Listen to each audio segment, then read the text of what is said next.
Well, welcome to the Get Fit with Jodelle podcast. I am, as usual, Jodelle, and this is going to be a salty podcast. That's right. I want to touch on the benefits of staying salty and the crucial role of electrolytes. The vast majority of my clientele I'm finding has an electrolyte imbalance, and they are chronically dehydrated, maybe unintentionally, but still dehydrated. Drinking water is important, but without minerals to help it get into the cell, you will be spending more time in the bathroom than living your best life with vitality and energy. So the vast majority of my clients are chronically fatigued too. And one of the first things I address with them is minerals and electrolytes. So to help you understand the crucial role of electrolytes, staying salty, and other ways to optimize your health, and because that's what this podcast is all about, I've brought on Charles Barber. Charles is a nutritional researcher, a plant geneticist, a soil scientist, and after struggling for years with chronic fatigue, weakened immunity, and depression, he found that when it comes to nutrition, our world is missing four crucial things. So I'll let him enlighten you as to what those are, but I want to give a big welcome to Charles. Thanks for coming on. And thank you. Thank you for having me so much. Yeah, first off, what got you into creating these kind of really clean, lovely products?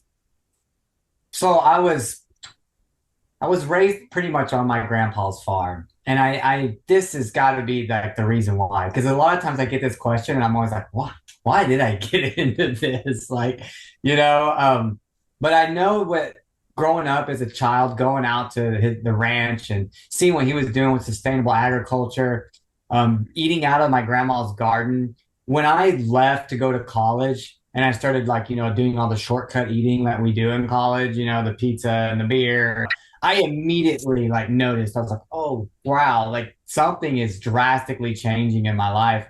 And I always went back to those moments in that garden, my grandma's garden, the things that I ate. And I feel like that was really a big piece of why I kind of got pushed into health. My mom was always into health. Like we were always taking like fish oil and probiotics and, multivitamins and stuff like this. And so she definitely was a big proponent of it too.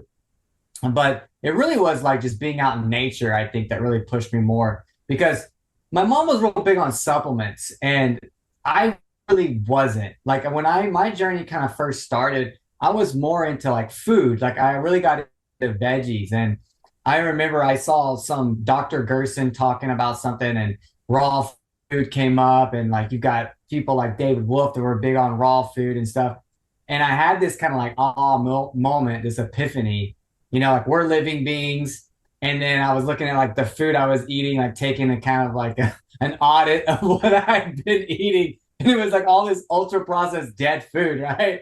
So that immediately like got me thinking like maybe I should try eating more raw foods in my diet. And that led me actually into a raw food vegan diet. But the thing that saved me on that diet was that I also got big into herbalism at the same time. I started looking at people like Truth Calkins and learning about herbalism, learning about the traditional Chinese medicine system, but really got pushed more into the Taoist system.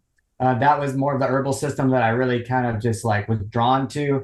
A lot of it was storytelling too about these herbs that I found interesting, but the Vedic system interested me too. Actually, when I went to the Vedic system, their system has a lot of spirituality, encased in it, and so does TCM, but more so the Taoist system. The Taoist system is almost identical in that the spirituality and the nutrition kind of work in tandem together. And I always just like love that stuff. Yeah, so like being raw vegan, like getting into all that, learning about these herbs, I noticed a huge shift like immediately in my health and well-being. And I did it a little too long, it's pretty strict. I was someone who I'm either all in or I'm all out. Yeah. So I can be a little psychofanatic about things when I get them in my hands. And so with that, I think I was a little too extreme. I went a little too far on the raw vegan stuff, but it didn't take long for me to realize that. And I started just noticing like my vitality and my overall energy wasn't where I wanted it to be. And then I also just, started trying other things. And like one of the first secondary diets I had really gotten into is raw primal. So I was like, I was like still all about raw. I was like in my mind's eye, okay, I still want to be raw. I still want most of my food to be raw and living. But maybe I do need to incorporate, raw milk and like raw meat from pasture raised animals. And when I came out of my vegan diet, I had some really good friends that were hunters, and they actually gave me a lot of like elk meat, bear meat, Mhm. and a lot of things that you don't see in the mainstream, not stuff you go to the grocery store and get. And that's actually how my transition went. It went from raw veganism, heavy on the herbs, heavy on superfoods, to like bringing in more of that raw goat milk, liver, raw elk, raw, other cuts of cow, eggs, like trying to make sure the yolk was raw. I did start cooking a little bit here and there, but I was mainly like raw primal. It just wasn't sustainable, and I found myself in all these diets, putting myself in a box. And that kind of led to like a lot of psychological, um, like just ideation in my psychology. And I started like noticing like the people that were talking about these diets and the people that were leading the info about these diets. I felt like it was like this elitist mentality that they all had, and they were all like, "You're right, you're wrong," and I just didn't feel like, all my studies in the Vedic and the Taoist was all about balance, Right. right? And it felt like this was like extremes, and someone who, as I got to know that myself, like realizing I can be extreme, I knew I needed to step back, and I knew I needed to create a more of an omnivore approach. And so and so yeah, I like since then, I'm a little bit looser with my diet, as far as like trying to be so strict. But there are some main things, that I still stick with today that I've picked up from them. But even when I went raw primal, I'm still big on the herbs, like herbs, herbology, like all learning about all that stuff still fascinates me today, and it's still things that I incorporate in my life. So it was so funny because I remember in college I had a professor, and that was my big thing. You are what you eat. And then one of my professors in English, he was like, and he said this in front of all the class, because I was like walking in with my smoothie and my water and glass, you know what I mean? And like I was like, my hair was like down here. I'd walk in with like hippie sandals, and I'd be like, you are what you eat, you are what you eat. And he's like, no, you are what you think. And he stopped me in that moment. I'm like, oh, this is clever. But then I started thinking, and I was like, well, how you think and feel is closely related to what you're eating too. Because if you're eating ultra processed food, that's going to affect the way you think. It really does. It affects the way you feel. And so but there was some truth to it. And that again is kind of like the psychology of an approach to a diet, to a lifestyle, is we need to pay attention to that. We need to understand that, and we need to understand why we do that within ourselves. And when I did that for myself, then I like pulled back a little bit, and then like getting married, having children, like all Yeah. this changes. Like kids change things. They change how Absolutely. you look at life. That's the only constant in the universe, right? Is change. Yeah. And learning to embrace that is something that is hard to do when you're so rigid. And I was definitely a very rigid human in my early 20s. I think many of us can relate to I'm that type of person. I'm the same way of like I'm all in. Like I remember in my early 20s I went raw vegan and I'm like, I'm doing this. And about 30 days in, I'm like, I hate my life. I can't do this. I hate everyone else. And that's not my personality. Like I'm positive Polly. And I was like, what is wrong? So yeah, it's like but like you say, we want to open the box and be part of it, and we want to live this, and this is what we're living. But at some point you find a balance of, you know what, bio individuality, this works for me. Somebody else may be able to go all in, but I need this, I need this, I need this. And that's where I think your crucial four comes in, because humans need their individuality, but they also need some crucial things. Like all of us have to tick certain boxes as a human, as a mammal, right? But beyond that, we're unique in our personality, our fingerprints. And so we need a bio individual approach. And I think that's where the balance comes in. And I love that you mentioned early on in your life nature, like you recognize that you need nature. So I think part of the food system is like connecting with nature too. And it's not just about the food. It's like, where did my food come from? How was it grown? How was it harvested? Did it have sunshine? Because then I'm going to get some of the benefits of that sunshine when I eat it. So I love your piece on nature too. First off, I'm in love with one of your products, the Icelandic flake salt. And that's what I wanted to start the podcast with today. It's because it's not just like Celtic sea salt or Himalayan. Like there's some truth to this salt. And I had kind of researched for a while trying to find a really great salt. And yours was what popped up. When I read about Icelandic, I was like, oh my gosh, like I've not heard of this and this is so cool. So tell us, your salt comes from Iceland. Like why Iceland and what are the benefits of this particular salt? Yeah. So just like you, I was on the search for the best salt, right? Yeah. Because I had gotten into salt and salt quality a long time ago. We've had M salt for over a decade. I think it's been about 12 years now that we've actually had the Icelandic sea salt available to our people. But, you know, yeah, like reason why Iceland.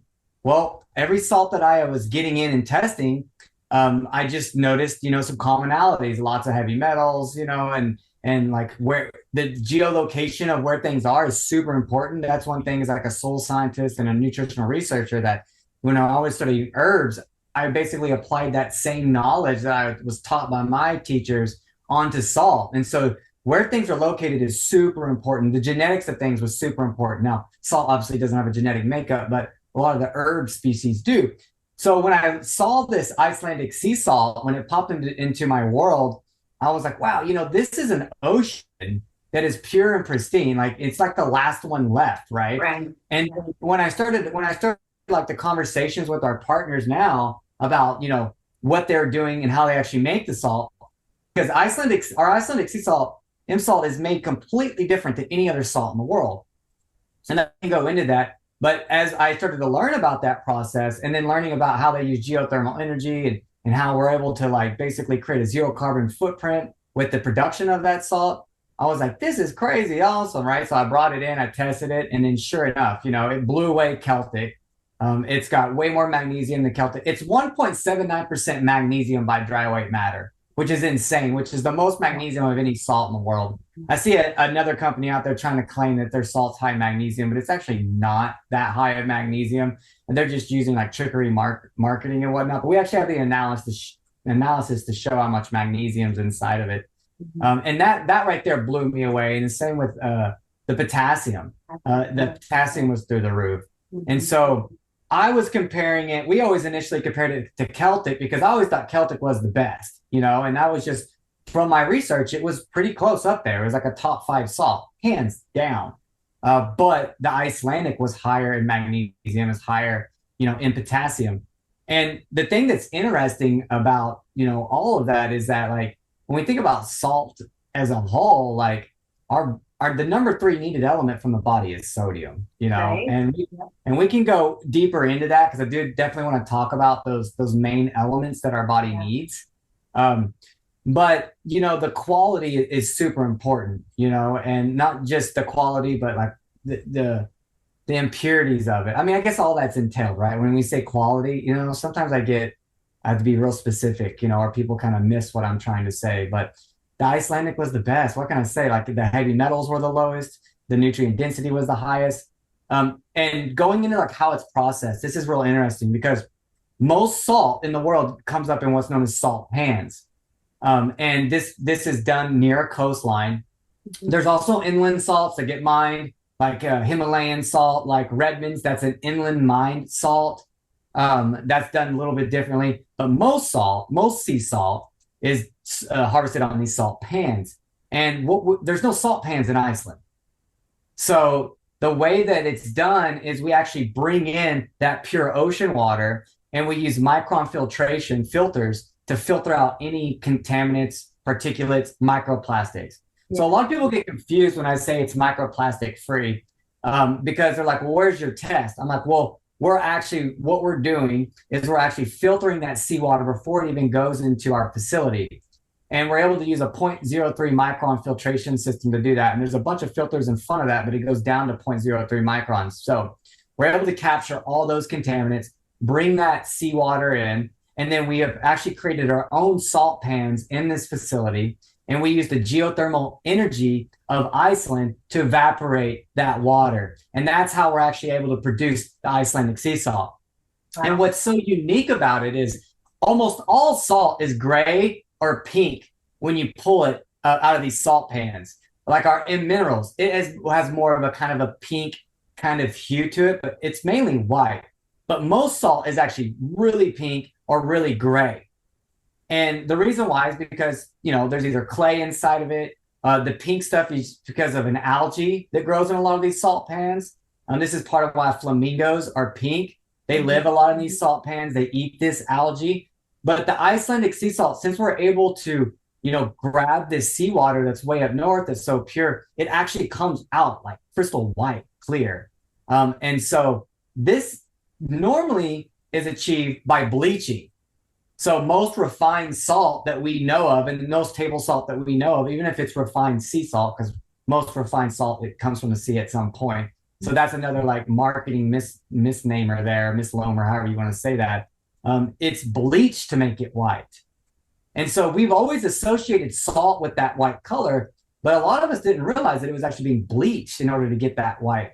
But the Icelandic sea salt obviously is not bleached. It's hand harvested. It's, nothing's touching it all. There's no chemical process to it because it's an unrefined sea salt. It's not refined at all. And it still comes out with that crystal white, pure color. And so that right there tells us there's less impurities inside of it just from the fact that we're able to, pull it from Iceland and pull it from those ocean waters and then bring that in, use the geothermal heat. That's what evaporates it. And then we can hand harvest that out and we just dry that further and further. The salt does have a high moisture content to it though. And I ran into a big issue with that when I developed my hydrate because I was using natural fruit juice powders instead of natural flavors because I'm like so against natural flavors and all this stuff. As someone who develops products, I feel like, it's my responsibility to like keep the most integrity in things. And natural flavors to me are an ultra processed food additive. And they can cause a lot of problems to people and they're like an unseen problem. And a lot of influencers out there are like, oh, I don't worry about it, but these are issues that I think that need to get brought up and we need to talk about. But the issue I had with the M hydrate was that our M salt, since it's hand harvested and has so much moisture in it, it was clumping the product. So then I had to like boot the fruit juice powders and now we just have like the unflavored. So anyways, I like kind of telling that story because it's in a perfect world, right? Like, we don't necessarily have the solutions available to us without adding some of these ultra processed food additives, but I refuse to do that stuff. So we just kind of have to boot that. But yeah, man, back to the Icelandic, it's done completely differently. We make our own salt pans. We bring that water in. We use the geothermal energy of Iceland to evaporate that. That's hand harvested, gets dried a little bit further. And then we pack that in, we put it on our container, and then we send it to our facility in Dallas where we manufacture everything. We don't outsource our manufacturing like everyone else does. We manufacture everything ourselves. We fulfill everything ourselves, which sometimes isn't the best ever. Customers like, why did I get an email about my order? And I'm like, oh, I'm so sorry. But we do everything. And maybe that is because I am a rigid person. I just didn't want to give control out to another corporation, especially to develop the products for me. Because I'm the number one consumer of my products. My family's is second, and then my community and friends are third. And so like for me, if it's not checking all the boxes, then I don't even want to get behind it because then I can't even find myself to eat it. Like I can't look at something in the cupboard and be like, oh no, I can't have that because I know some nasty process that's been done to it, or I know, I might know too much. It's like, it's just someone who's so passionate about my own health and well-being, you know what I mean? It's like, it's hard for me to kind of walk down that path. But it is what it is. I know other people to get into the space just to make money and whatnot. So it's interesting. Based on the process, visiting Iceland, seeing the facility, partnering up with these guys. I mean, when we first got together, everything was getting processed in this tiny tin shack. I think everything was probably around 700 square feet. Like that was, it was this tiny facility, tin shack. And since then we've helped expand the operation. We're partnered up now. So it's really cool to see our ability to be able to expand the Icelandic sea salt production. for about 2 years, we were just in and out of stock all the time, and people were like really getting upset. We had to like pull discounts from it. We'd have people come in and buy like 40 bags and wipe the stock from everyone. So then we had to pull the 1 pound. But we've been able to fix all those problems. There's more than enough salt ever for everybody. Salt is so critical to our bodies. So, I mean, everything you were saying, every single person listening to this can benefit because, in the words of Barb O'Neill, who I've interviewed a couple times, we bleed seawater. The baby swims in seawater. The amniotic fluid is salty. Our tears are salty. We cry seawater. The salt that comes off of you after a long run or a long bike ride, we got to replace that. So this is why, like, people have to think about sodium or salt or some version of getting that back in your body in the best way possible, and not just using like a table salt. Like, salt really matters, like where you're getting it and the relationship with the other minerals. So that's where I wanted to go next, is like, there's a relationship with certain ones where you just can't take in sodium chloride. Like, you have to have another mineral with it. And that, I think, might bring us to a couple questions that some listeners might be having right now, because you've used the word M several times before your products. And then also, what are the crucial 4 electrolytes that we should be having? So the first, for the M, you want me to answer that, guy? So I always put M in front of everything for metabolism. When I was doing like a big brainstorm dump with some high-level marketing guys, we wanted to talk about, we couldn't talk about disease. And we didn't really want to talk about dis-ease or disharmony in the body. But one thing that we could legally talk, and we legally couldn't talk about it, right? Like, we would get shut down, but we can talk about metabolism. And when we look at the metabolic situation in America, it's an epidemic. And we were calling, and I think that's why I got flagged on Instagram, because when the epidemic happened, I was already talking about the metabolic epidemic, like, again, like way a long time ago. But then I got flagged as I was talking about the epidemic, but I was talking about the metabolic epidemic. So that's why we use M. And to kind of also add, I'd like to add a little bit to what you said, because I love the things you said, like we sweat salt, when the baby comes out. I always think about things too, like we are salting of the sea. Like these sayings that we hear, right? It's stuff like this that's always got me interested in certain, nutritional products, right? Like, why do we say that, right? And it's like, oh, why would we say that? Oh, when you get dehydrated or you're chronically dehydrated, so you run too much, you go to the hospital. What do they pump you with? They don't pump you with sodium chloride. They pump you with purified ocean water, saline, right? And that's purified ocean water. That's not purified sodium chloride or refined salt added to water. And so we have to understand that our blood matrix is almost identical to seawater. And so there's this direct connection with that, and that we're mainly electrical beings over chemical. So what's going to conduct that electricity? And then what is like the number one element that we are? Well, some will say bacteria, but when elementally wise, we're mainly water. Right. And then we have this electrical charge within us. What's going to conduct the electricity, right? And that's going to be these minerals, right? And so if you were to pump sodium chloride directly in your bloodstream, you'd die, right?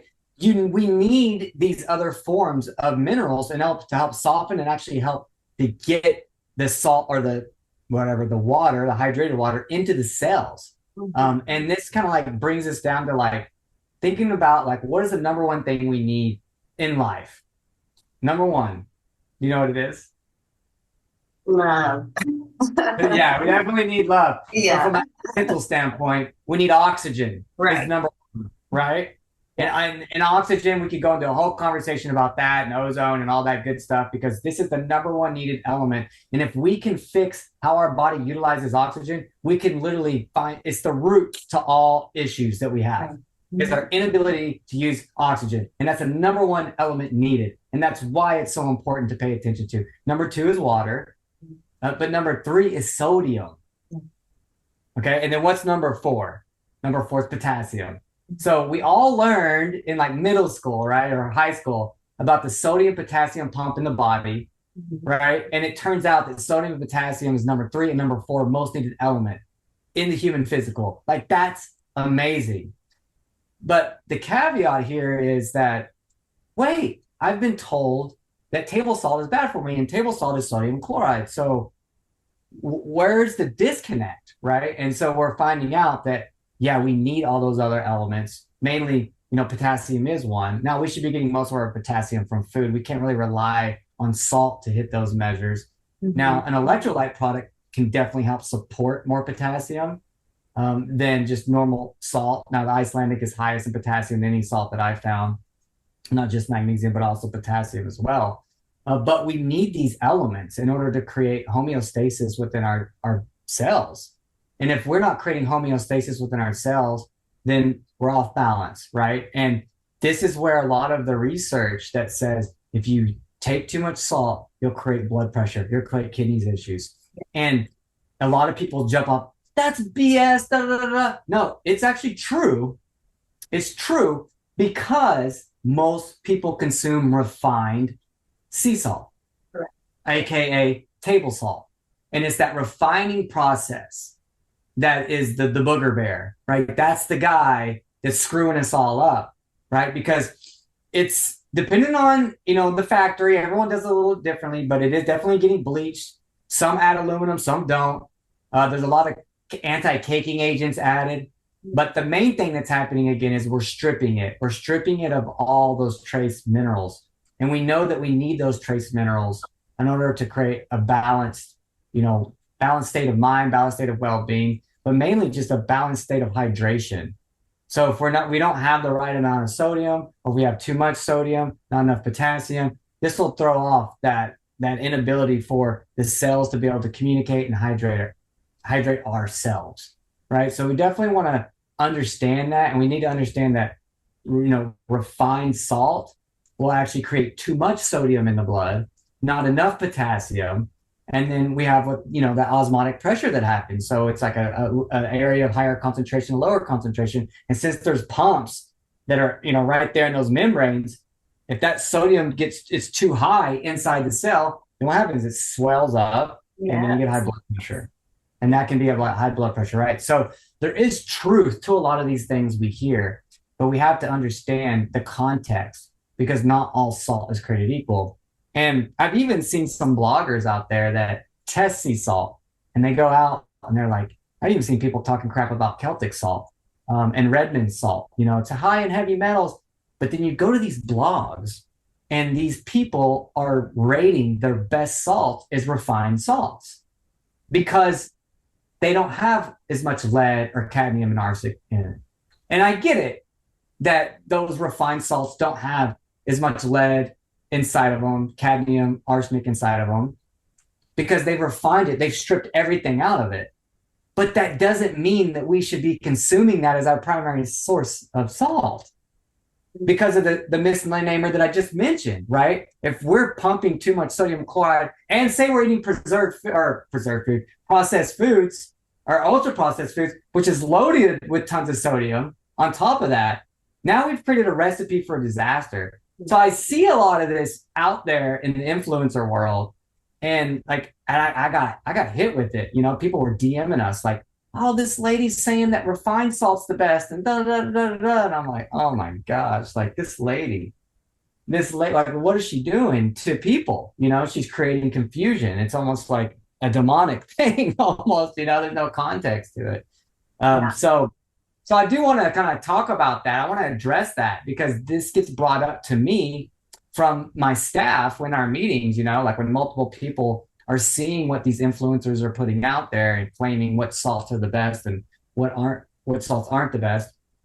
And, you definitely want to understand that we want unrefined sea salt in our diet. Mm-hmm. And I don't care if you buy mine, Celtic, Redmond's, whatever, all of that is way better than refined salt.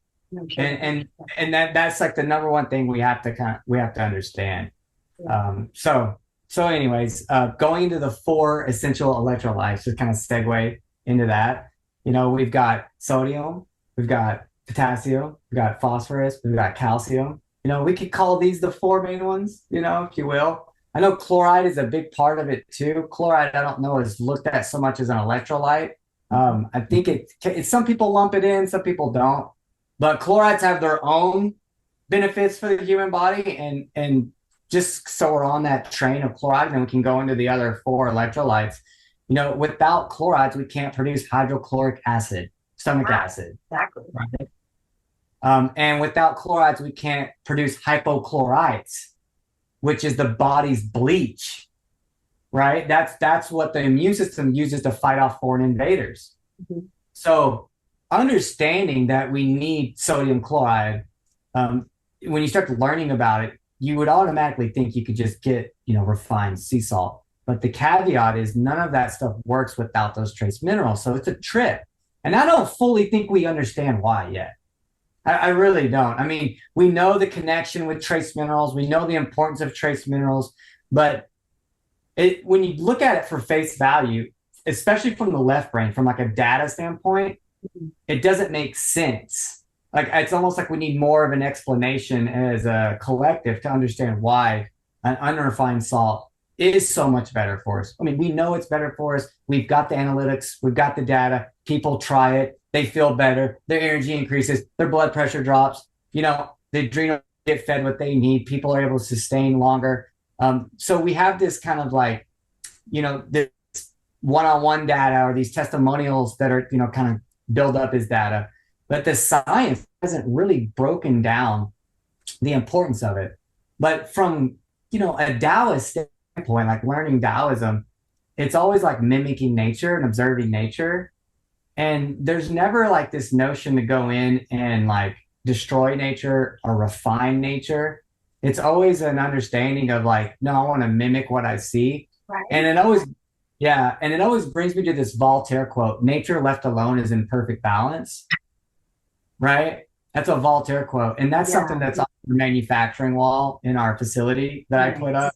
Now, it's just such a powerful quote because I just feel like the intelligence that created us, that created this life, is way more intelligent than I am in this moment. Mm-hmm. And it's all here for us already. Like we don't need to fret. We don't need to worry. We just need to get out of our own head. And a lot of this is me talking to myself over and over again and just let things be. Right. Is the best we can. And once we kind of start to live in that philosophy and live in that mindset, we start noticing the types of food choices we would make based on that versus what we wouldn't consume, just from that simple idea. Yeah. And so when you mention things like, I love that you do wild harvested, no solvents. I mean, that's where all that comes from, right? Yeah. And you obviously live that, or else you wouldn't have resonated with those main ideas as well, and those philosophical points and whatnot. So yeah, it's so interesting. But many of us are active that are watching this. I mean, I think your handle's like, isn't Jodelle Fitz or something like? I know your last name's Fitzwater, but yeah, it's kind of a play on words. Jodelle Fit, like it's the ways I've learned to stay fit. So no, I'm like bringing everybody else in. So you're super active, right? Oh yeah. So I can't sit still. That's my problem. That's why I'm standing, right? Like, right. I can't sit still either, so I stand and on this pad on. Yeah. Which but means I need a lot of salt. I need a lot of salt because I'm so active. I got to replace everything I'm losing. Yeah. And you're probably not eating ultra processed and processed food a lot, right? So the need for salt increases there as well, right? Mm-hmm. And so, but we just have to understand that, like, if we're active, like I'm in Texas, I mean, it was 105, 101 for 30 plus days, no rain. Yeah. I'm a lake lizard, so I live on the lake whenever it's hot like that because that's the only way to cool off here, unless you want to sit inside the house and get blasted with. No, thank you. Yeah, no, thank you. Right. And I love the sun. I'm not scared of the sun. I don't wear sunglasses anymore, so I don't have to worry about the sun so much. A little bit of zinc oxide, and I'm good to go with some tallow. And I'm covered. Definitely wear a hat and all that. But man, like, we deplete so much sodium chloride, so much trace minerals. We deplete that ocean water, if you will, out of us. And so it's imperative that we bring it back in. And then not only the fact that our lifestyles will dictate how much we need, because if you are just sitting on your ass all the time and not doing nothing and watching TV and I can almost guarantee you're eating processed food. If someone like that starts trying to add like a gram of salt in the morning to their diet and maybe a gram in the afternoon or maybe salting their water, they will actually run into a problem. They will get high blood pressure, because they're not moving their physical, their lymph all clogged up, and they're overloaded with sodium. They're overloaded with it, just from the lack of like not sweating, the lack of not eating fresh vegetables, the lack of all the processed food, and the abundance of sodium that's in it. So I just want to say that this message might not necessarily be for everybody. It is going to be based on your lifestyle. But for people like you and I, it's almost impossible to eat too much salt, right? It's like, as much like I did a sauna last night, right? And so it's like, I have to replenish those electrolytes. And we know that some of these electrolytes, we really can't depend on electrolyte products for solely. We have to look at them as supplements. And so I look at my Hydrate as not like a primary source of all my minerals and all my electrolytes. I look at it as a supplement too, And so, because potassium, if that's the number 4 needed element, and sodium's number 1, it's like, yeah, I pretty much can cover myself with salt with sodium. But with potassium, no. Like I can supplement myself. And our hydration product's great for that because it still is C minerals that has potassium in it. And the numbers are amazing. But we need quite a bit of potassium still, and you're still not able to get enough. So I'm always telling people when we talk about potassium, it's a major electrolyte. It's like one of the top ones.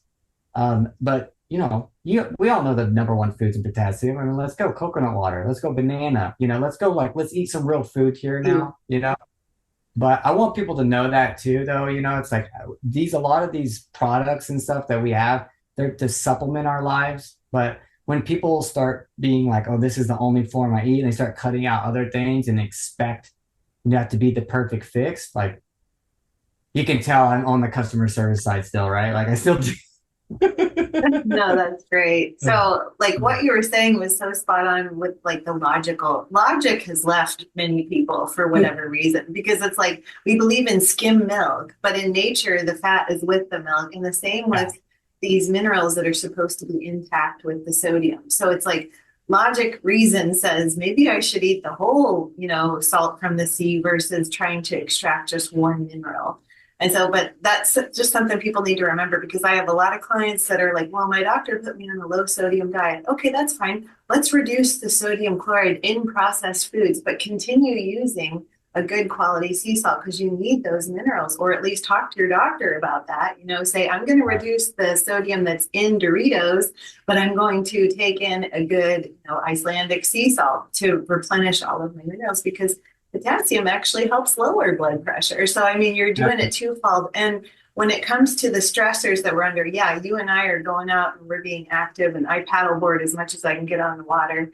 And I have to replenish that because I will have salty skin when I'm done. So I even carry a little baggie of the Crucial 4M Icelandic salt in my little fanny pack when I'm going out on the water. But more than that, all of us right now are embraced with tons of Wi-Fi, EMF stress, blue light stress, and that depletes you of your minerals. It depletes you of your electrolytes. So more than ever in today's world, you have to replenish that. And you're not sadly going to do it through food, because as you know, being a soil scientist, our food just is not grown in the soil that it should be grown in. So with regard to electrolytes, you make the M salt, you make the Icelandic flake salt, and you make the M hydrate. Is there a reason for each one, or can we benefit from each one? And then I want you to talk about your brine, because I love making your salt brine. So we have M salt, M minerals, and M hydrate. M salt has been around forever.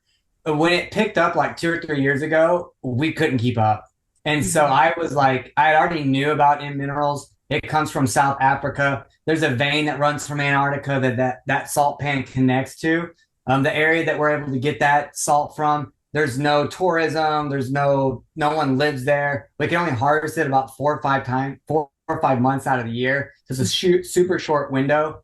And I tested that for trace minerals, and like the silver is really high in that. So I brought on in minerals mainly because we ran out of M salt, and people were like, well, what's the what do I get? What do I get? That was their, and so I was like, well, I got to produce something. So that's where M minerals came from. was basically just from the need of not having enough M salt. Nice. Yeah. That's it. Yeah. And then imhydrate came because I wanted something that had, a little bit less sodium, but had more magnesium, had more potassium in it. Mm. And I also just saw what was on the marketplace. Like everything had natural flavors in it, everything had citric acid in it, or it had a lot of synthetic minerals inside of it. And then the salts that were being used were refined sea salts. Mhm. Like I'm not going to name any brands, but the biggest brands out there use refined salt. And if they don't use refined salt, go on, ask them what salt they're using. And you can even see blogs on some of these huge companies when they talk about the sea salt they use in their products. You can obviously tell they don't really care about the quality of it. You can just read the blog and you just tell. You're like, okay, they've got sea salt in here, but they're not telling me where it comes from. They're not talking about the main points of like microplastics and heavy metals and the importance of that. So I developed it for multiple reasons, but the main reason why was because I just saw a bunch of shit on the market and I wanted something that had a little bit more potassium in it, a little bit more magnesium in it, than just taking the Icelandic sea salt. Even though those were the highest, you still kind of want a little bit more potassium, you want a little bit more magnesium. You know what I mean? So that's why I developed it. And again, I wanted to develop something that the market hadn't seen yet. So like I do jujitsu. I train I've got a couple MMA fighters that I work with. I got lots of NBA players that I work with, NHL, NFL. And so they were always coming to me too, showing me their stick packs of the big brands they buy. And they're like asking me what to do. So, a lot of it was a need. It was a problem. And then I wanted to create a solution for it. But it was more on the hydration level. So that's why Imhydrate was created. So that I covered all three of those salts, right? Yeah. Yeah. No, that's great. And going back to the EMF piece. So if people ever feel lightheaded or woozy or kind of headachy when they're working on a computer, because I only schedule like one day of work, I can only handle sitting at a computer for so long. The rest of the time I'm outside or I'm homeschooling my daughter or I'm out in nature because I can only handle computers. But what happens is I get like a headache, a kind of a burning pain. And if I take a little bit of this sea salt, every time that happens, it kind of dissipates it. So I can sit here and do my Zoom calls with my clients and really invest my energy into them. So it totally keeps you going. I love there's an energy in your products that you put in because you're so passionate about it, and that comes through the product. So you had a blog post that came through like a while back, and I tried your salt brine. So tell them about your salt brine, because this is how I like to put electrolytes in my water, is making your salt brine and then putting it in the water.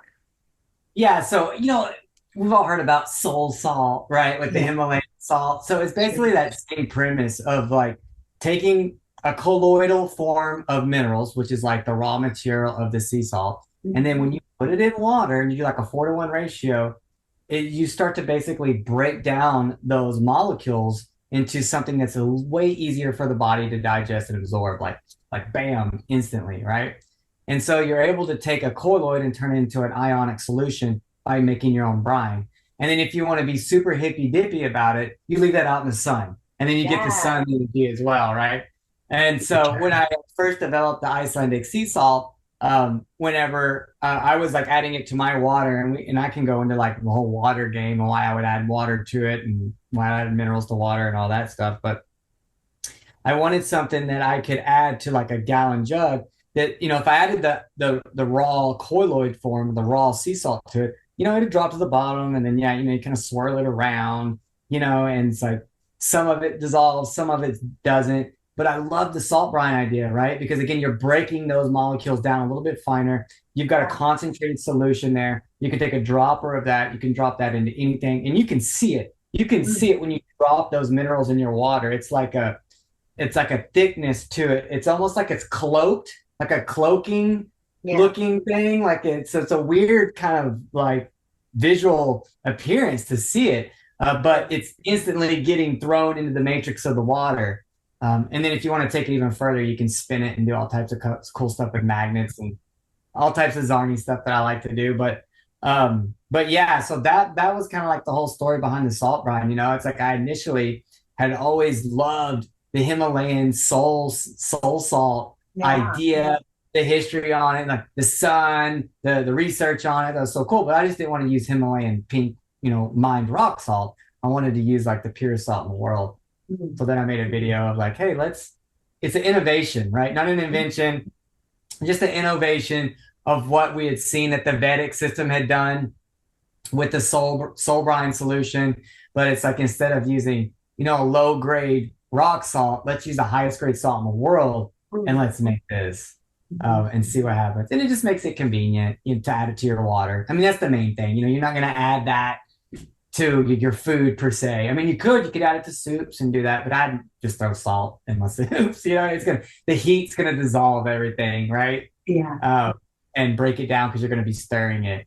But the salt brine's great because it's liquid, it's ready to go, and it stretches your salt out farther. Yeah, Too, I was is gonna what mention. Yeah. yeah, it really does. It really stretches it out. It allows you to dial things in to a little bit, more refined. I hate to use the word refined, but a more finite. It's more of a finite measurement, and yeah, it saves you money. The Icelandic salt is freaking expensive. Like it's so expensive for us to get it in, and so it's not cheap at all. So being able to stretch that out, it's like, let's go, especially if you're into adding it to your water. Because I'm sure if you're adding it to your water, I'm sure you're adding it to like either reverse osmosis water or distilled water or some water that's been super filtered. Yeah. Which kind of leads me into a segue of like, in a perfect world, we could drink spring water, but we don't live in a perfect world. And I was big on spring water. I even developed a side company that went and delivered spring water to all my clients in DFW. I made zero money off it. It was that kind of philanthropy thing. I basically found a guy who had retired, and I was like, hey, there's a spring. You can go and fill it up. They're not going to charge you any money, but I have like at least 100 clients in the area that will pay you to deliver the spring water to their house, right? And what ended up happening after like 2 or 3 years, I started kind of getting like messages and phone calls like, hey, is this water tested for metals? And I'm like, yeah, well, I'm sure the city tested it. The city of Canton, I'm sure, tested it because they wouldn't allow people to just get it. It's on a public property. It's not on private property. So the city is responsible to make sure that water is clean, but the city also is cool with giving us tap liquid, right? So I really trust the city. so we tested it. We tested the spring water, and then when I did that, I started testing tons of spring water, like Mountain Valley, other forms, and I just was not. And I'm close to Mountain Valley. I'm in Texas. I'm a 5-hour drive from Hot Springs, Arkansas. I'm an hour drive from Canton Springs. So I was so big on spring water. Like I wanted spring water to be the water of choice. Yeah. But the analysis was just like, it was all over the place. There was never consistent. Like sometimes we get a test back, the cadmium would be through the roof. Then we do another test, cadmium wasn't there at all. Then, same with the Mountain Valley. Like sometimes I test it. So there's definitely something happening to the groundwater where it's getting leaked into these springs. Contaminants are getting leaked into springs. And the other notion too, which kind of brings me into the whole magnesium bicarbonate discovery, that's where I was going next. You read my mind. Yeah, which is an amazing electrolyte. That form, that salt of magnesium, holy sheesh. I mean, that's the one that wants to get into the cell. That's the one that the cell prefers, is that form. And that's what not only the cell prefers, but the mitochondria prefers to produce ATP out of any other form. But what Russell kind of showed me and taught me just through researching was that in a perfect world, when we talk about magnesium, we would mainly get magnesium as the form of magnesium bicarbonate, and we mainly get it in our water supply. But when you go and look at all these spring waters, turn them on the back, you'll see that there's bicarbonate salts in there, but it's always calcium. That's the number one mineral now. And there's very few waters that have a higher magnesium to calcium ratio in the water. And the research that Russell was showing was that he found a spring where the magnesium was the highest, and the cattle lived like twice as long as the other cattle. And it was like this weird, and he's the one who built the first magnesium bicarbonate plant in Australia. And then he ends up missing, and no one knows where he's at or where he's been since. right? So it's one of those deals, Yeah. one of those conspiracies. And so, wow, like, so the whole point is that spring water, not only were we seeing contaminants in it, but just from the analysis of the minerals that are beyond the contaminants, something's off with it. Like there's too much calcium in it. And obviously, we need more calcium than magnesium, but we don't have a burn rate of calcium like we do with magnesium. And so this is where like the caveat is, or the context lies, right? We're so freaking stressed out. Going back to what you said, to add to what you said about EMFs, right? And magnesium, and like that role there. The idea that what is the number one? I'm gonna quiz you again. You probably know this, but what's the number one killer in America? What's the number one thing that people die from? What disease is the number one disease out there that kills most? And that's actually global. It's not even just in America.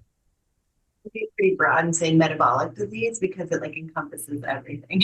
But yeah. Mitochondrial disease because Yeah, of course. mitochondria And is your answer is everything. right. And that's right. That's right. That's a safe answer. But Right. it's heart disease. Right. Heart disease is the number one killer. People think it's cancer or diabetes. And it's so funny. I was doing a talk the other day, and I lit a fake cigarette, and I was going to light it, and then everyone's like, "Oh my god!" And I pulled it back, and I was like, "Did you know that 4 times more people die from diabetes than smoking cigarettes?" Right. Absolutely. Had I had a Snickers bar or a jar of honey up here, which I don't think honey causes diabetes, but had I had a Snicker bar, no one would have cared so much, right? So, but anyways, that's kind of like a. So the whole point to what I'm getting at here with heart disease is that the heart needs more magnesium than any organ in the body. And it will actually rob magnesium from other areas of the body in order to obtain it. And when we see that the number one killer in America is heart disease, like what is heart disease? Is it a magnesium deficiency maybe? When we see all this water with high calcium, when we see that in a perfect world, we'd be consuming way more magnesium in our water than even in our food supply, right? Because you can eat magnesium-rich foods and still be deficient in magnesium. I mean, I know people that eat magnesium-rich foods, supplement magnesium, and are still low in magnesium. And so, holy shice. But in a perfect world, we would be consuming it in our water, and we drink way more water. Water's the number 2 element, right? It's one of the number 1 elements we're made out of. Then we eat food. So naturally, we want to be making sure our water has that right magnesium in it. And that's what kind of leads us to magnesium bicarbonate and that whole discovery of that, right? But not only that, but the right salts. We want salts with high magnesium in it as well, right? We need to be stacking the odds in our favor so that we can mitigate the burn rate that they're all under. I mean, it's like a new phenomenon, this day and age. Yeah. With the stress and technology and stuff. So stress, like in all its forms, you have technology, you have blue light, you have family stress, you have work stress, you have the world stress of uncertainty, like where are we going, And so, yeah, you're going to have to stay on top of your game. And the only way that people can do that is with a balance of minerals. I think minerals are key. In fact, for pregnant women, I'm always like, okay, the very first thing we're going to talk about is minerals. Like, I don't care if you're on a prenatal, that's up to you, but you have got to get your electrolytes dialed in or you're going to be hurting for certain during that first trimester of morning sickness, because a lot of times morning sickness really is a magnesium deficiency and an imbalance of electrolytes. So talk about the magnesium bicarb. I haven't tried your specific one, but I know that this is such a powerful magnesium. A lot of my clients swear by it. And so tell me about yours. How much to take daily? That's kind of a thing of how much you can drink it because it's fizzy. So if you like fizzy things, we tend to like overdo them. Yeah, so you technically don't want it fizzy, and you want to consume. Oh, I didn't know that. I thought you wanted the fizz. No, you don't want the fizz. Okay. I'll explain why. Okay. The key with dosage is your bowel tolerance. So it's contextual to you. Yeah. And this sucks because people want to know if I take this much, then da da da da. It doesn't work like that. Everyone's different. And the cool thing about it though is like once you find your bowel tolerance, you take about an ounce less. And for people that don't know what bowel tolerance means, it means when you drink it, you don't go run to the restroom. So Right. you find that, and vitamin C has that when you take a whole Yeah. food form. Ascorbic acid doesn't do that for you, but real whole food vitamin C does too, which is another way to know if you're saturated your blood in vitamin C, which is a cool thing to do. People need to know how to do that because vitamin C is so dang important. Yeah. But you find that bowel tolerance with the mag bicarb, and you titrate down a few ounces, and you hold that dosage. That's your dosage right now. Now, here's another twist. That dosage will change because Right. as your body is able to hold it, as your blood saturation increases, guess what? You can increase your dose. Yeah. And increase your dose, and increase your dose, and increase your dose. So what does that mean? So think about the word magnetism, magnesium. The heart is pulsing out an electromagnetic pulse. The heart can pulse a 5,000 times more powerful pulse than the brain. So we know that the heart is really the game. It's the head. This is the game changer. Learning about heart-brain coherence, learning about all the stuff that Joe Dispenza has talked about, Greg Braden, Bruce Lipton. Holy moly, it's all coming full circle. The mysticism, the science is merging together. We need this form of magnesium to help increase our magnetism. And we can actually do that with magnesium bicarbonate. And going into the fizziness. So ours is a 99.9% USP grade magnesium hydroxide. And this is how all magnesium bicarbonate is made. They take magnesium hydroxide and they carbonate it with carbon dioxide. And that reaction, which diffuses the fizzes, creates the magnesium bicarbonate salts. So anything that you buy pre-made is going to be commercial. It's going to be commercial grade. It's going to be like not near as potent as what you can make at home. And they'll tell you this. The other thing that sucks about the stuff that's pre-made is it's so expensive. Like it's extremely expensive because you want to get your levels up high enough based on your own analysis and whatnot that you can obviously get underneath that bowel tolerance, but then start to raise it so that you can get your levels out of a deficiency. And that's really hard to do, and it takes a long time to do. So the way I looked at it was like, yeah, I could go get a big carbonation machine. They're not that expensive. I could have started bottling that stuff. But for the amount that people actually need to consume in order to make a massive shift in their health and well-being, it's just way more cost effective to buy a pure a magnesium hydroxide, like what we have, a USP grade, and like a bag like this. I think it's like $12 or $24, can last one person like 6 months. Right. Yeah. So this takes one of the most needed elements, magnesium, that we need, that we burn through. And yeah, you got to make it. I know it sucks. It's terrible to make. Like it's not the easiest thing to make, but there's a solution to every problem. And like the way I do it is I got 3 soda streams, bump, bump, bump, bump, bump. Yeah. I chill them at once. I pull them all out at once. I make a batch of those 3 liters each time. And then that's what lasts us, for a week or two. And that's how I do it. But you definitely have to start with either distilled or RO water. You want water that has nothing in it.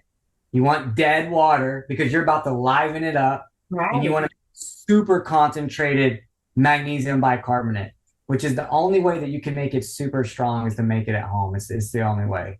And if you want to go super cheap like I do, you get a big ass carbon dioxide like bottle, like you get an oxygen tank, you get a tank of CO2, and you fill up your own canisters after that. Yeah. And now you're literally making one of the most needed minerals for pennies. And I just think that that's important. And I developed it like that because we're always going to need magnesium. Yeah. For sure. And we're never going to get to a place to where we're fully saturated with it and we don't need it for a few weeks because of the burn rate, because of the stress, because of the heart. And if you're into the Zarni stuff like I am, as we move into an evolution of spirituality, we need to be able to hold some of these minerals higher in our blood. Mm-hmm. In order to increase our magnetism. We need to be able to hold more magnesium in our blood, which then is going to allow our heart to have a more powerful impact. not only for our own lives and our own DNA into our cellular biology, but for other people. Because we're finding out that if you can get 3 or 4 people that are that know how to meditate and they know how to create heart brain coherence, that they can literally heal people or just being around them. And this is kind of that stuff you hear about Ram Dass, back in the 60s, Yeah. dropping all this acid and LSD and going into India and stuff, and talking about the yogis he was around and how he could just feel their vibration. That's the magnetism. That's the heart space that you're feeling, Mhm. you know? And this is something that we've now scientifically been able to pinpoint and say, man, it is meditation that allows you to get into this heart brain coherence.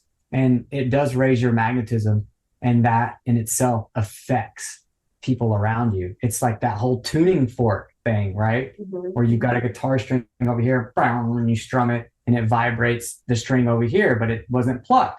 How'd that happen? How did it work? Right? This goes into vibration, goes into quantum entanglement, it goes in down that rabbit hole. So again, it's like we owe it to ourselves to figure out how to make magnesium bicarbonate because it's a skill set that once you learn, you have within your pocketbook and your treasure chest forever. Sure. And you don't ever have to worry about it after that. But it definitely has a learning curve associated with it. Yeah, I guess I'm gonna have to go back and watch how you make it because when I made it, it was still fizzy. So I guess Yeah, and have to. it doesn't mean you did it wrong. Okay. But just to note, the idea, we're taking the carbon dioxide, the fizzies, and it needs to react with the hydroxides to make the salt. So if we have carbonation left, does that mean we messed up? No. I like It might it. have meant, I yeah, like the carbonation. yeah. It doesn't mean we messed up. It's still a good. Yeah. But it might have meant we didn't add enough magnesium hydroxide. Maybe that meant there's more room for that water, for that magnesium hydroxide to break down into magnesium bicarbonate. That's all that could mean. Sure. It also, the starting water we had wasn't pure enough in order to hold a super high concentration of magnesium bicarbonate because there was just too much in the water. And so maybe that left a little bit of fuzzy. That could have been because I have a whole house structurizer. I have a remineralizer. I have a structurizer. So what the water I'm using is live water when I'm making. Right. So it's already got minerals in it. Right. And that could have been the exact reason why. Okay. So all I would suggest to you in that is use less magnesium hydroxide. Oh, okay. Just use less. Yeah. And if you see particulate at the bottom, that's basically breaking down into like magnesium carbonate or oxide. Yeah, I'm okay. You can drink that, or you can just leave it at the bottom. Yeah. It's not a big deal. But this is where people get so confused because everyone has a different solution. Like you've got living water coming out of the tap, but that water already has minerals in it. So you're never going to be able to make as high of a concentration as someone who's just pulling straight distilled water or straight RO water that's dead, right? That person's going to be able to make a higher concentration. Does that mean that you should or shouldn't do it? I'm going to leave that up to you, but you're still making a phenomenal product. You're still making something. I'm sure if you tested the TDS of your remineralized water, I'm sure it's not too high. I'm sure it's still in the hundreds, or as long as it's not like 800 or 1,000, then you're still good. You can still make a super potent form of magnesium bicarbonate. But these are the variables, that we have to keep in our mind's eye. It's like, is my water empty? Is it not? Does it have minerals added to it? Okay, it's okay if it does, but just note I'll probably use less product because I'm not going to be able to make a fully saturated solution. And so you just kind of have to adjust that, and then there's things like it's got to be cold, you got to shake it up. Sure. You definitely have all this stuff going on with it. So yeah, it's a pain in the ass. Like I'm not going to deny it, but if there's yeah, I mean, look at how much stuff do we do that's a pain in the ass that's worth it, right? So it's one of those things though that's like you got to pick and choose your battles. I'm fighting that magnesium battle. Mm-hmm. I'm gonna choose that battle. It's the same with technology. Like you've got all these devices, Rife machines. You've got things you can wear. You've got all this stuff that you can do. I hate the word biohacking. I know, I do too. But there's a lot of that going on. We have to decide what works for us and what's actually going to really move the needle the most. Because in a perfect world, yeah, we'd sit at home all day and we would do self-care all day, and then God forbid we go outside or go down into a city, we might melt. But but we just have to pick and choose what we're willing to, put our efforts towards. And like, for me, that's why ozone's a big deal, because oxygen is the number one needed element from the body. Making sure I have pure water. It's like the number one thing you can do for your health. Make sure you filter your water. It's like so simple, but a lot of people drink plastic water. Oh. A lot of people buy Fiji water, or they buy even water in glass. And I don't at the end of the day, like the data wasn't there. I wasn't convinced. Like I can afford whatever water I want. I can afford the delivery of Mountain Valley, or I set up a whole, company to bring in spring water.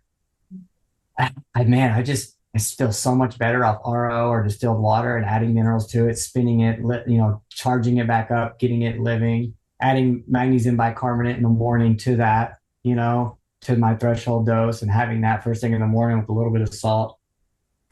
That works for me. My analysis shows that works for me too. My hair analysis, my oligo scan, like everything shows my metal levels started to decline and stay lower once I started cleaning up my water. And again, I was a big spring water connoisseur, but it's contaminated. It sucks. Yeah. Does it never drink it? No. If I'm in a pinch, I'll grab some and I'll drink it. You know what I mean? Like I'm not gonna be all like, whatever, Nazi about it. But at the end of the day, like I'm not gonna I don't want that for my whole family. It's like my kids and my wife, my dogs, my pets, my cooking water. What am I gonna do? Take spring water and cook my rice in it and potatoes in it? Right. So it's like naturally I'm gonna want an RO system for that. I'm naturally gonna want a distillation system, for other uses other than just like drinking it, like cooking with it. So, I don't sell an RO machine or a distillation machine or anything. I'm not affiliated with any of that stuff, but I definitely feel like that should be like one of the number one things people invest in. Yeah, it is. Our water is so tainted. It's so corrupt. Like our whole system is just you have to really do the best you can and then wash your hands, of the idea that you're going to have perfect water, because it really doesn't exist, sadly, in our system anymore. But there are things we can do to enhance it, like you said.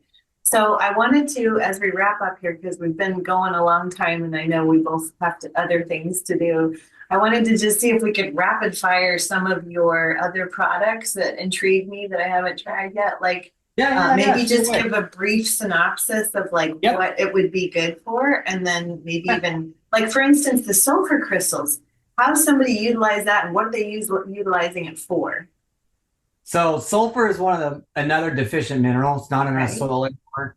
Rudolf Steiner talked about how the sulfur helps create the astral to the physical. So a lot of people that are spaced out or spaced down. Yeah. So it's got some like spiritual connotations to it, but every single amino acid bond in your body has a sulfur element inside of it. And so sulfur is just one of those things that they're deficient in. And when you start taking it, man, you just notice inflammation goes way down. You notice like clarity in the brain. I've had a few people like that were alcoholics, and that was how we kind of got them out of that kind of like slump of like hangovers and like really craving alcohol. So like cravings, addiction and cravings. So there's a sulfur connection there as well.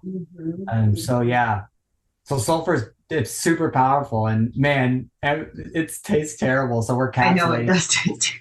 I haven't tried yours, but I mean other crystals I've tried. I'm like, oh my gosh.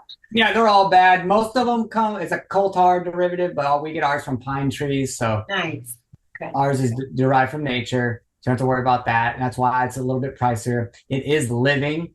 There are living sulfur crystals. If like you say you put some in some water and you go down the hatch and a little bit stays in the bottom, if you leave that glass out, it'll actually crystallize into like a crystal. It's really cool. So it's living. There's some living components there that I don't fully understand. All I know is that stuff makes me feel lit. Like I definitely feel the clarity. I definitely feel better digestion, less inflammation in the body when I'm on the MSM, which is also known as the Restored. Yeah. So, and you can also, there's a synergy effect too with vitamin C. There's a lot of synergy with vitamin C. So ozone's one, but sulfur is another.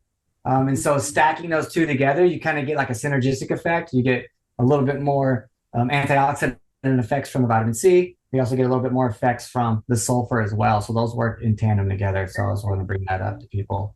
Okay, pearl powder, you have pearl powder, and I have had an esthetician use pearl powder on my face, like in masks and stuff like that, I've never taken it internally. So tell me about pearl powder just briefly. What is it utilized for, and how do you utilize it? So I was learned this by the Taoist system, and in the Taoist system, a pearl nourishes the Shin.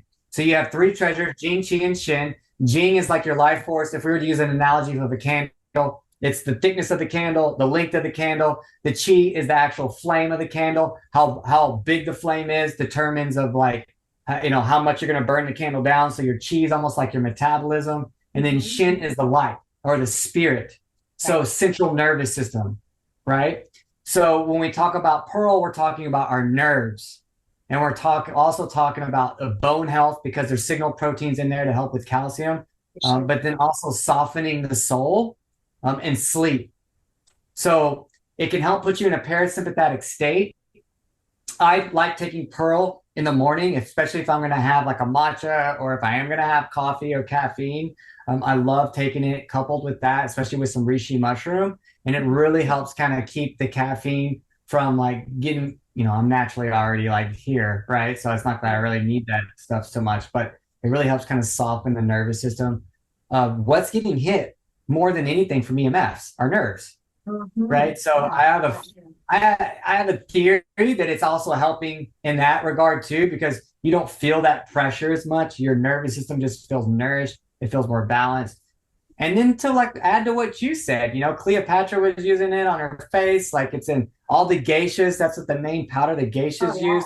Yeah. If you've got sunspots, you can like rub it in those sunspots. So it's helping with lipofuscin.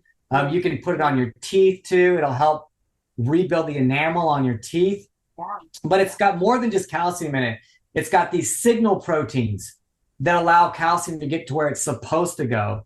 And there's also some magic with these signal proteins that I don't fully understand yet, that I've never seen anything in the literature that really talks about it, other than it can help like stem cell production. There's also vitamins, other vitamins inside of it, minerals, mainly minerals. There's mainly minerals inside of it. It does have some amino acids inside of it. But it's mainly got a lot of minerals inside of it, like zinc. Obviously the calcium's in there, phosphorus is in there, potassium's in there. So it kind of has a little bit of a trace mineral hit for you as well. Yeah. Great. Okay. So then lastly, I think we need a whole podcast on this, because I've interviewed Dr. Schallenberger about ozone, but you have a lot of expertise on ozone too. So I know ozone because it poked the bear for me when I had ozone injections for the toxic mold I was in. Like that was the needle mover. Nothing else was moving the needle until I got ozone done. And then recently I was able to use ozone water to treat somebody with interstitial cystitis. And they do an infusion normally, but I just had her drink it, and it helped calm down the flares, which if anybody knows interstitial cystitis, it's like this urinary flare where you're just having to go to the bathroom over and over and over.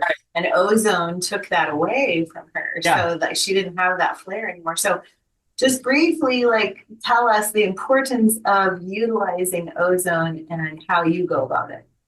Well, Schallenberger was like my big mentor in it too. It's oxygen utilization. Yeah. The utilization of oxygen. If we aren't utilizing oxygen properly, then that's the root to all disease, period.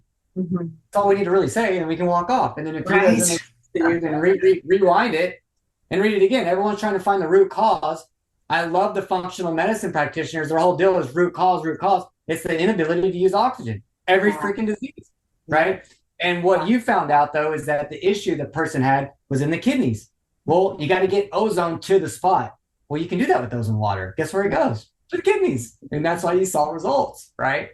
I personally like doing insufflation, rectal insufflation, because it's 99.5% as effective as autohemotherapy. Autohemotherapy, you have to pull the blood out, you have to ozone it, you have to put it back in. It takes time, it's expensive. And if the name of the game is oxygen utilization, we have to understand that 10 ozone sessions is not going to move that needle. Now, if you've got a systemic infection, it'll lower that load drastically. But if at the root cause of our overall health and well-being and longevity is to utilize oxygen better, it's got to be the tortoise that wins that race because the hare lost it. And so that means low, slow, and consistently. So that's why I developed my own machine. And he was a big proponent on how I developed my machine because I saw most machines on the market either had ceramic or titanium inside of it. Right. But we don't go into that. The point being is that you can give yourself a small dose of ozone every day. That's going to create reactive oxygen species within your blood and elevate oxygen levels in your blood. And those two elements fix how your body utilizes oxygen, which then in turn, I mean, we guys gotta understand mold, viruses, bacteria, parasites, the C word. Right. All of this stuff thrives in an anaerobic environment, not an aerobic environment. So we need this to be aerobic. We need the vessel to be aerobic. We need the tissues to have oxygen inside of them. And so ozone therapy is, like you said, man, it moves the needle. And I'm coming off a 3-week protocol, so that's probably why I'm so lit right now. I just love doing them, man. I'll do 3 weeks on, 1 week off, and I usually do that about 4 or 5 times out of the year. And I just love it. But it's a low dose every day that I do. I only do like 150 mils. Like variable 3, 1/8 input, which is higher than what I recommend people start with or that I suggest people start with. Yeah. But I've been doing it for like 10 years, 15 years. I've been doing ozone. So you have so much great content. Like, I hope people are listening going, wow, this guy knows a lot. So you have a YouTube channel, which I love tuning into. Can you tell the listeners where to find you and connect with you and watch your stellar content? And then I will be posting the link below for the discount so that they can get 15% off, which you guys have been so generous to do. So for my listeners, they got the new email. You got the email. Yes, they're doing their job. And I was about to tell you, it's like, hey, we raised the discount for your people and we raised the commission for everyone. Like good. Talking about. Yeah, good. I'm glad. I have these meetings, but I don't ever get to talk to people, so I'm so happy. No, they're great. They're great. So tell them where they can find your channel. Oh yeah, all my stuff. Well, it's just Crucial 4 on YouTube. I'm trying to do more content on there. I'm haven't been the best in being consistent, but I got an amazing team right now. So consistency is picking up there for long form content, and then obviously Instagram. Like those are my 2 main channels. I just do YouTube and Instagram. We got the YouTube page monetized. We got the subscribers. We got the watch hours, which is kind of cool. But I also have 2 other pages on Instagram. I have a Healthy Tips Charles, which is just going to be stuff that's not really linked to the brand. It's just like all this stuff in my head. I mean, I was in the wellness center for 8 years working one-on-one with people. So I have like all that in my brain. That's Healthy Tips Charles. And then what we're doing with the farm and the soil is Crucial 4 Farms. But yeah, so that's that. Yeah, I'll have all the links in the show notes so that people can just go and click on them. So thank you. I thank you for having me. I really appreciate it. God bless you.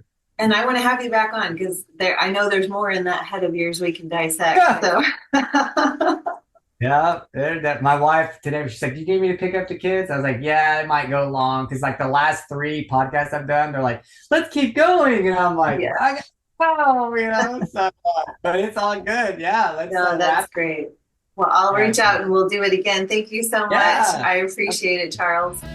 Yes, ma'am. Thank you. Thank you so much, Adele. Have a good day. Trouble sleeping? Gut issues? Do you know your thyroid is off, but your doctor won't do anything about it? Symptoms don't lie. If you feel like you don't feel good, then something is off. Listen to that inner knowing and reach out. That's what I'm here for, to help guide you towards what's going on at the root of your issues and get them resolved. Bring back your vitality, your energy, your happiness, and get that body you've always wanted with nutrition and lifestyle therapy. I approach it from a very bio-individual way, and each consult is unique to you, where I get to know you and what your body needs. Rates are affordable with different options depending on what you need need and what you can afford. No two people are alike, and none of their lifestyles are alike. So I don't approach any consultation the same as another. You are as unique as your fingerprint. So let's get to the bottom of what your body needs and get you looking and feeling as awesome as I know you are. To get started with a free 15-minute discovery call, email me at getfitwithjodelle@gmail.com. That's GETFIT with Jodelle, JODELLE @gmail.com.